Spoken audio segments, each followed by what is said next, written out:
북한의 그 수용소 형태를 이렇게 말씀드리면 그 깊은 산간 오지에 이제 그 외곽에다가 산 정상을 따라서 다 이게 산을 다 깎습니다.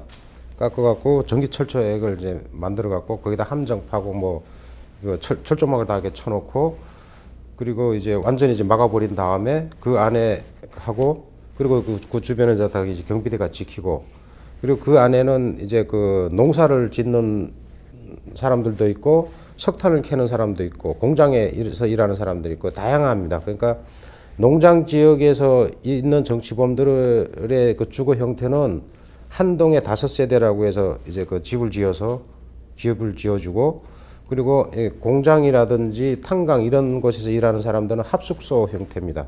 기숙사 형태로 아파트 형태도 있었고 그리고 이제 그 한개 수용소를 지키는 경비대 무력만 한 2,000명 한 여단급 정도가 되죠. 2,000명 정도가 되고 그리고 이 직접적으로 관리를 하는 그 보위원이라는 곳이 사람들이 있어요. 이 사람들도 한 1,000명 가까이 됩니다. 그래서 약 5만 명의 정치범을 관리하는데 지키는 사람은 약 2,500에서 3,000명 정도가 이 사람들을 지켜요. 그리고 그 안에는 그 우리 항공에서 내려다 봤을 때 위성에서 내려다 봤을 때는 어느 북한의 어느 일반 마을처럼 이렇게 유장을 해놨어요. 그래서 그거는 이제 이게 수용소다 그 경험했던 사람들 이야기를 안 해주면 항공상에서 봤을 때 북한의 어떤 보통의 마을처럼 이렇게 보입니다. 그런데 외곽을 쭉 이렇게 그 산 정상으로 해서 보면은 철책이 다 이제 그 산을 깎아서 철책을 만들어 놨기 때문에 테두리가 이렇게 보이죠. 그런 형태로 있습니다.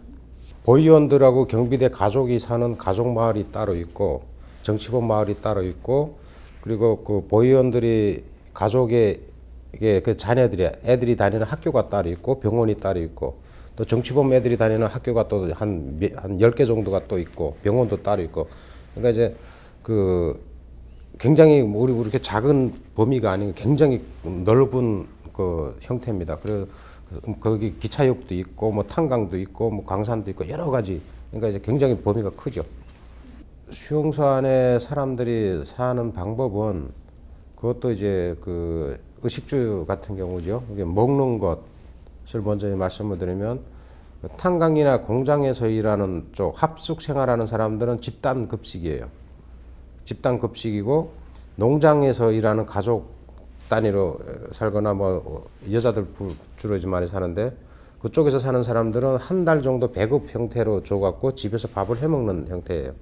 그래서 합숙소에 살고 있는 정치범들은 그날 작업 과제를 못했을 때는 밥그릇을 이제 그 밥에 그람수가 있는데 그거를 이제 잘라서 그 식사량을 줄이는 거죠. 그렇게 이제 관리를 하고 농장 지역에서 일하는 사람들은 한 달 그 전달에 그 일을 시킨 것만큼 다 못했다. 그러면 거기서 배급부에서 잘라줍니다. 그러니까 다 이제 많이 이제 먹으려면 이제 일을 많이 해야 되죠. 그런데 그 주식은 뭐냐면 그 수용소 안에서 생산이 되는 옥수수나 뭐 감자 이런 거에다가 그 풀을 섞어 갖고 죽 형태로 이제 써서 이게 주는 형태입니다. 그리고 염장무, 염장배추 뭐 이게 다고요. 그리고 이제 그 입는 옷은 그 탄광이나 공장 쪽에서 일하는 사람들은 이제 2년에 한 번씩 작업복 형태로 이제 줍니다. 그리고 이제 농장 지역에서 사는 사람들은 경비대 군인들이 입던 폐품 옷을 갖다가 까만 그 색깔을 들여갖고 주는데 남자는 이제 무조건 모자를 써야 되고 여자는 무조건 이제 하얀 두건을 써야 됩니다. 그러니까 그렇기 때문에 남자 여자를 다 구분을 하죠. 그리고 이제